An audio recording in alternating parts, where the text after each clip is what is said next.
Today, it is my honor to introduce our commencement speaker, Mr. Javon Bea.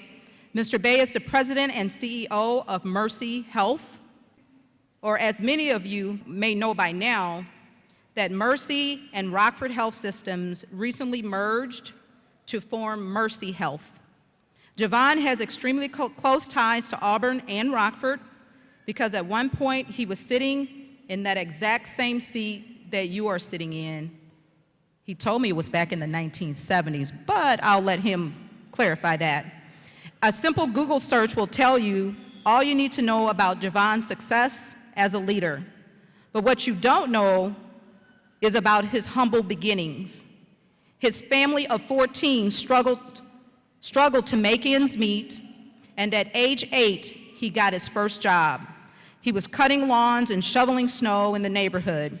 Then he started his first paper route at age 10 on the west side of Rockford. By age 12, he had 3 routes and other students working for him. He was a hard worker and an entrepreneur from the very start. When he was at Auburn, he participated in the School to Work program, working from 7 a.m. to noon at Rockford Memorial Hospital, mopping floors. After school, he unloaded trucks until 10 p.m. at a local grocery store. During this time, he still managed to find the time to do his schoolwork. He managed to get good grades because he saw it as important since scholarships and grants were critical to his dream of becoming the first in his family to attend college. Javon indeed did go on to college. In fact, he also went on to receive a master's degree in hospital and healthcare administration, and by the age of 26, he became a vice president of one of the largest hospitals in the U.S. You know it as the Mayo Clinic, St. Mary's Hospital in Rochester, Minnesota.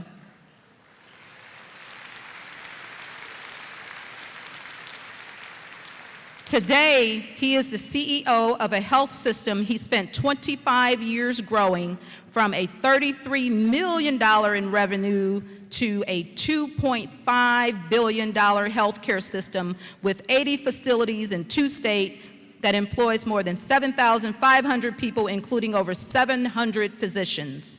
Javon is both a national and international speaker on healthcare, and he has authored several books.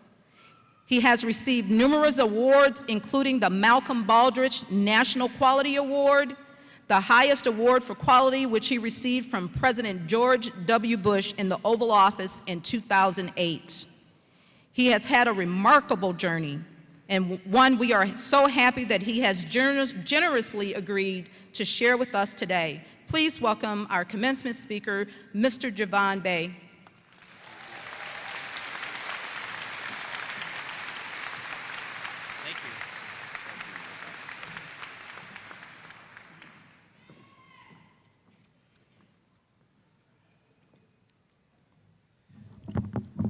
Well, good morning, and thank you for inviting me to speak at your graduation. As I was sitting up there, I was amazed at just how good-looking of a class you are. I want you to know that.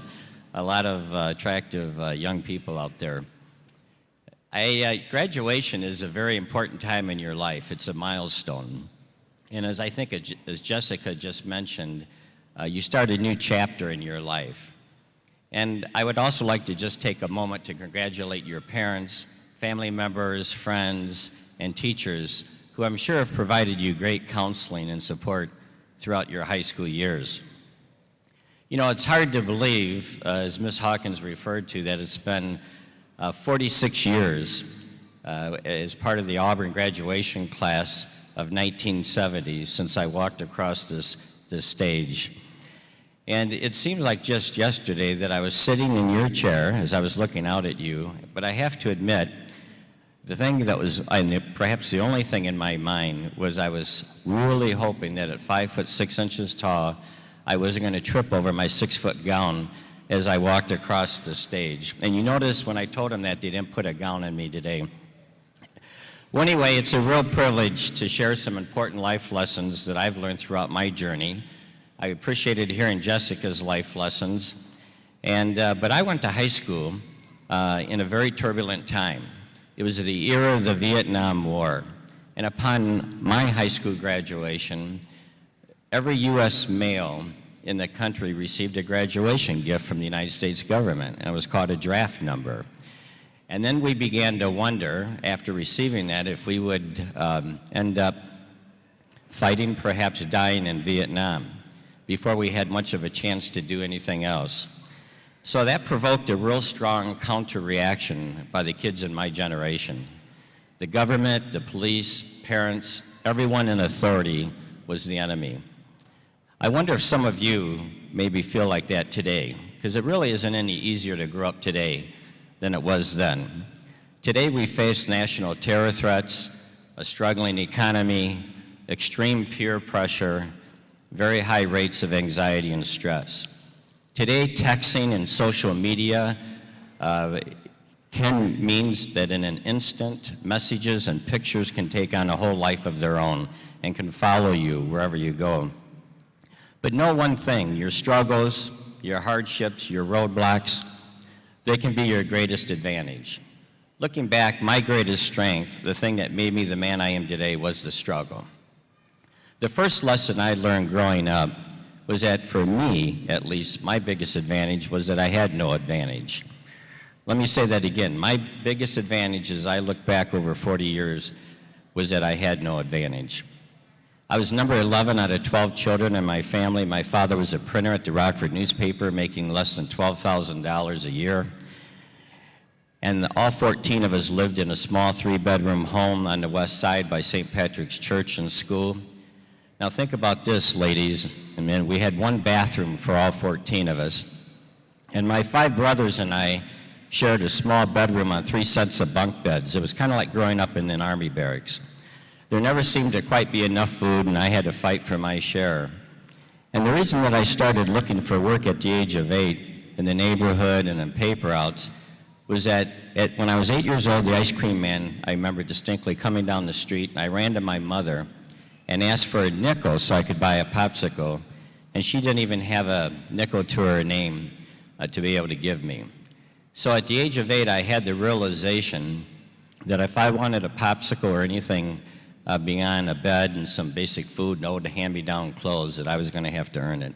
And so, as Ms. Hawkins mentioned in my introduction, I started doing yard work and shoveling snow in the winter at the age of 8 to earn money. At 10, I got into the paper route business, and I had to do all of this out of necessity because I realized that if I, again, wanted anything beyond the very basics, it was going to be up to me. And I have to tell you, as I've gone through the last 46 years of my life, I've seen this time and time again throughout my life as I've watched a number of friends and colleagues start their own businesses.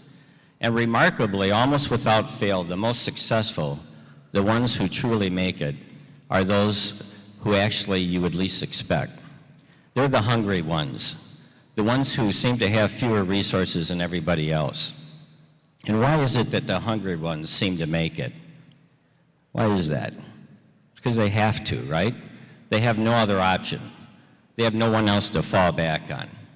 And it seems like when they've come up this path, as opposed to success having come easy for them, when they've achieved success, they're able to keep themselves and the rest of their lives in balance. Maybe you're the first in your family to consider college. Maybe you want to go but aren't sure how to pay for it.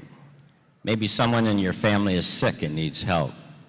Maybe you've been in trouble and aren't sure you deserve a second chance. I could go on, but the bottom line is it's easy to be tempted by shortcuts and avoid the hard work that comes from building yourself, building your life into something more. The second life lesson that taught me how to build my life into something more was the magic formula.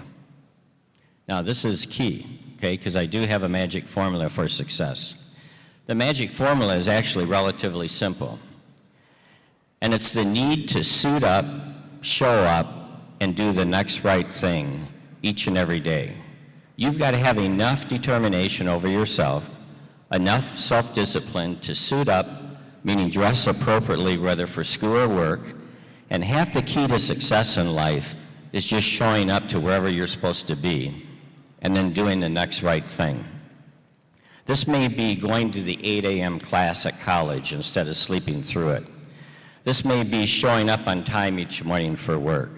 This may be working out or lifting weights or going to church. Again, the key is to have enough discipline over yourself to suit up, show up, and do the next right thing each day. And also remember this, you can take yourself with you, you take yourself with you wherever you go. So don't run from your struggles, because wherever you run to, you're going to find yourself there. And you'll find out that you were part of the problem, part of the struggles wherever you ran from. So your grades, your work, your decision to always do the next right thing will make or break your life over the long haul. However, it's also important to know that no one test, no one grade, no one class, no one lost game, no one even lost job will determine the outcome of your life. Doing the next right thing every day over the long haul, that will determine the outcome of your life. You don't need to know what your life will look like 20 years from now, but you do need to work hard and do the next right thing moment by moment, because that's how we live. We live one moment at a time. We exist at one moment in time. So how do you know what the next right thing is? Well, that's easy too. All you need to do is listen to your conscience, that little voice inside you that quickly tells you if what you're about to do is right or wrong. So show up, suit up, show up, and do the next right thing moment by moment. Ms. Hawkins mentioned during her introduction about my upbringing, and I can tell you it wasn't easy, the days were long, but I was determined to go to college. As she said, no one else in my family had gone to a four-year college out of high school, and I knew my parents couldn't help. And maybe if I'd received help from my parents, I would have taken it for granted. Maybe if I had them to fall back on, it wouldn't have meant as much to me, because I knew my future was totally dependent on me. But even if your family is in a position to help you, you better know that your future is totally dependent upon you, because they've already lived their life, and you have your whole life ahead of you. So today, I'm thankful for my struggles. It made me who I am. But the secret to the successful life that I've been able to live is to simply suit up, show up, and do the next right thing. Moment by moment, for the last 46 years, since I walked across this stage on graduation day. That's not to say that life hasn't knocked me off my feet once in a while, because it has. And it's going to happen to you too, I promise. But remember, it's not so much what happens to you in life that counts. It's how you react to it. Just one example, my wife and I had our first child when we were fairly young, and her name was Sarah. She was born severely and multiply handicapped, physically and mentally.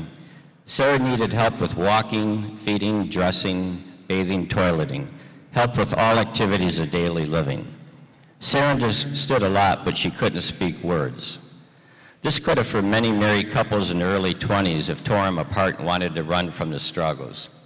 But when life knocks you to the ground, you've got to get back up, put one foot in another, and keep doing the next right thing. Sarah lived with us at home and passed away in her sleep at age 28.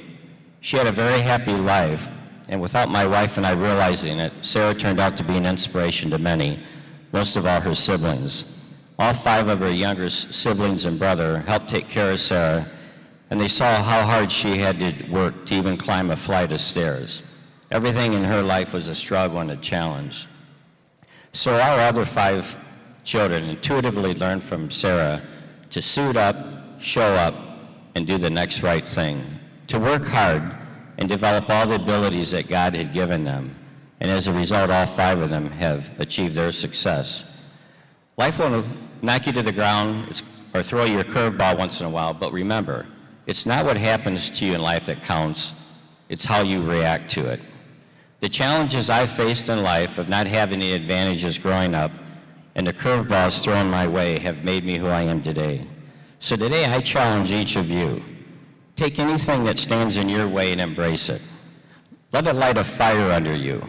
Because if you really focus like a laser on what you want to do or what you want to become, and you pursue every avenue and opportunity, God will put people in your path that are going to give you a chance or open a door. Again, it really is simple, actually, as I look back. Suit up, show up wherever you're supposed to be, and then do the next right thing, moment by moment. If you do this, I guarantee you're going to have a successful life. So again, congratulations on this milestone in your life. I wish you the very best as you suit up, show up to achieve your dreams. Thank you.